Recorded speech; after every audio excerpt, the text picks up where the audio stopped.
یہ ایک ایسے باپ کی کہانی ہے جس نے ساری زندگی اپنی نگاہ کی حفاظت کی۔ جوانی سے لے کر بڑھاپے تک نہ کبھی کسی غیر عورت کو دیکھا، نہ دل میں گناہ کو جگہ دی۔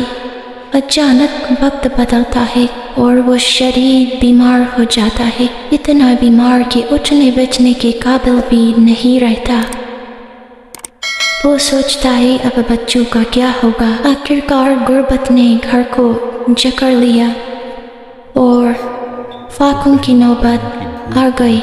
اب سارے بچے پریشان۔ ایک جوان بیٹی جو اپنے بہن بھائیوں کو بھوکا نہ دیکھ سکی اور مجبوری نے اسے ایک خوفناک فیصلے پر مجبور کر دیا۔ وہ ایک ایسے علاقے میں جا پہنچی جہاں گناہ بکتا تھا۔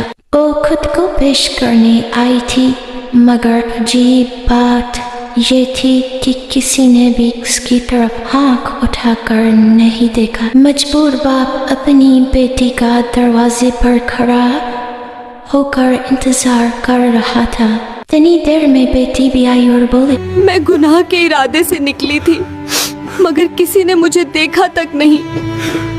اور دل ہی دل میں جواب دیا، جب تیرے باپ نے ساری زندگی کبھی کسی غیر عورت کو نہ دیکھا، یہ کیسے ممکن تھا کہ کوئی تیری طرف نگاہ اٹھا کر دیکھتا؟ نگاہ گناہ کا پہلا بیج ہے، جو آج بچائے گا کل اللہ اس کی اولاد بچائے گا۔